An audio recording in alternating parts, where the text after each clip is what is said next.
Jaipur highway पर भारी traffic jam लग गया। क्या है अहमदाबाद सीरियल ब्लास्ट केस के दोषी आतंकियों पर जमीयत उलमाए चीफ मौलाना अरशद मदनी मेहरबान है। गुजरात हाईकोर्ट ने कल 38 आतंकियों की मौत की सजा को बरकरार रखा। अब मौलाना मदनी ने हाईकोर्ट के फैसले को सुप्रीम कोर्ट में चुनौती देने का ऐलान किया है।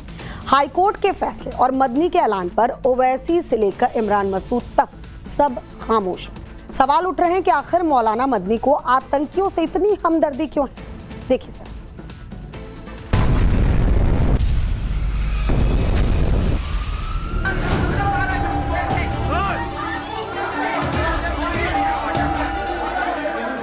भारत ही नहीं लेकिन दुनिया के शांति प्रिय देशों के लिए ये एक ऐतिहासिक फैसला है।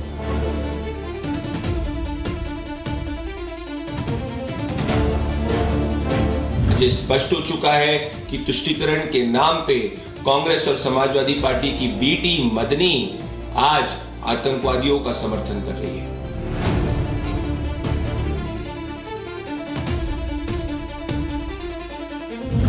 जो नागरिक का कानूनी अधिकार है उस पे हम उसका उपयोग कर रहे हैं। क्या खुद को मुसलमानों का सबसे बड़ा रहनुमा मानने वाले जमीयत चीफ मौलाना मदनी इस्लाम के नाम पर आतंकियों की पैरवी करेंगे? सवाल ये भी है कि आखिर मौलाना मदनी को बेगुनाह लोगों का खून बहाने वाले आतंकियों से इतनी हमदर्दी क्यों है? ये सवाल इसलिए उठ रहे हैं क्योंकि 2008 के अहमदाबाद सीरियल ब्लास्ट मामले में गुजरात हाईकोर्ट ने बड़ा फैसला सुनाया। हाईकोर्ट के इसी फैसले पर मौलाना मदनी आग बबूला हो गए। फैसले के तुरंत बाद सोशल मीडिया एक्स पर पोस्ट करते हुए लिखा, जमीयत उलेमाए हिंद इस फैसले को सुप्रीम कोर्ट में चुनौती देगी। अहमदाबाद बम विस्फोट मामले में गुजरात हाईकोर्ट द्वारा 38 दोषियों की फांसी तथा 11 दोषियों की उम्र कैद की सजा को बरकरार रखने का फैसला अत्यंत अप्रत्याशित और निराशाजनक है।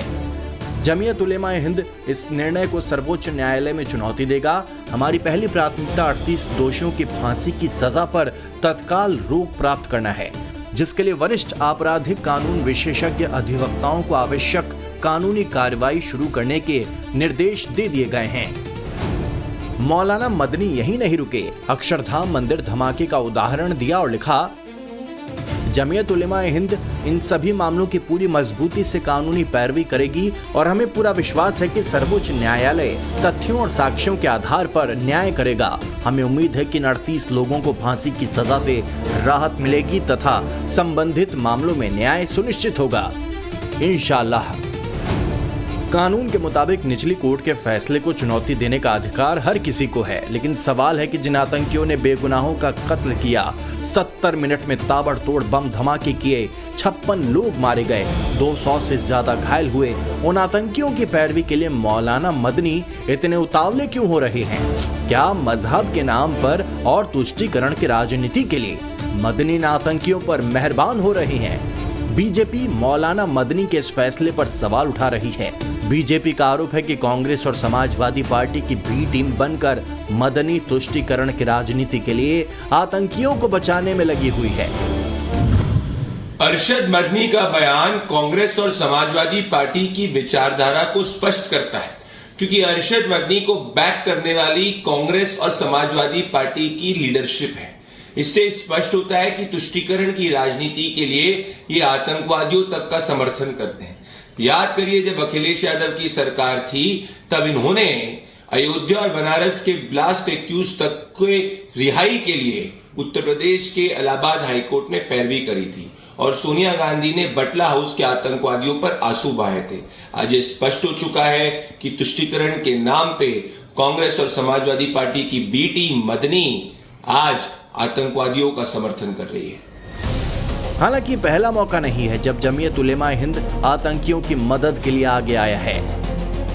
दरअसल जमीयत उलेमाए हिंद के पास लीगल सेल नाम का एक संस्थान है, जिसके माध्यम से ये आतंकवाद के आरोपी मुसलमानों को कानूनी लड़ाई लड़ने में मदद करता है।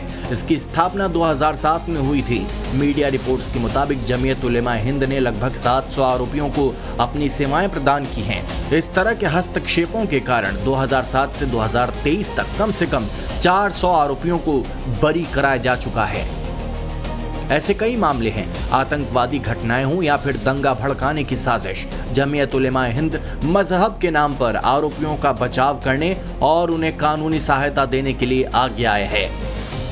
26/11 मुंबई आतंकी हमले, 2011 मुंबई तिहरे विस्फोट, मोलुंड विस्फोट और गेटवे ऑफ इंडिया विस्फोट मामलों में आरोपियों का बचाव किया था। 2013 में पुणे जर्मन बेकरी बम विस्फोट मामले में आरोपी इंडियन मुजाहिदीन आतंकवादी मिर्जा हिमायत बेग को मुफ्त कानूनी सहायता प्रदान की। 2019 में हिंदू नेता कमलेश तिवारी के हत्यारों को हर संभव कानूनी और वित्तीय सहायता देने का ऐलान भी किया था। 2006 के वाराणसी संकट मोचन मंदिर विस्फोट मामले में आरोपियों को मुफ्त कानूनी सहायता प्रदान की। 2010 में दिल्ली की जामा मस्जिद के बाहर प्रेशर कुकर ब्लास्ट के आरोपियों को भी कानूनी मदद दी। अहमदाबाद सीरियल ब्लास्ट केस में 38 दोषियों की फांसी की सजा को गुजरात हाईकोर्ट ने बरकरार रखा है। हालांकि इस फैसले के खिलाफ जमीयत के चीफ मदनी सुप्रीम कोर्ट में जाने की बात कह रहे हैं, लेकिन इस मामले में AIMIM के राष्ट्रीय प्रवक्ता वारिस पठान से जब उनकी राय जाननी चाहिए तो उन्होंने इस मुद्दे पर कुछ भी कहने से मना कर दिया। मामले पर ओवैसी की पार्टी बोल नहीं रही है। कांग्रेस भी हाईकोर्ट के फैसले पर बोलने से बच रही है। इसी मुद्दे पर हमने कांग्रेस नेता इमरान मसूद से उनका पक्ष जानने की कोशिश की, लेकिन इमरान मसूद ने फिलहाल इस मुद्दे पर कुछ भी बोलने से इनकार कर दिया।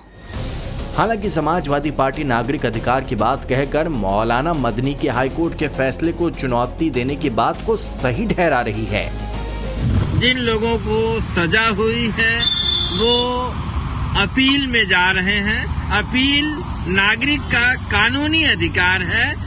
हम अदालत के फैसले पे सवाल नहीं उठा रहे हैं, बल्कि जो नागरिक का कानूनी अधिकार है उस पे हम उसका उपयोग कर रहे हैं। मौलाना अरशद मदनी और उनकी संस्था इसी बात को लेके सुप्रीम कोर्ट जा रही है। हो सकता है कि सुप्रीम कोर्ट विस्तृत सुनवाई करे तो जिन लोगों को सजा मिली है उन्हें सजा से बरी हो सके।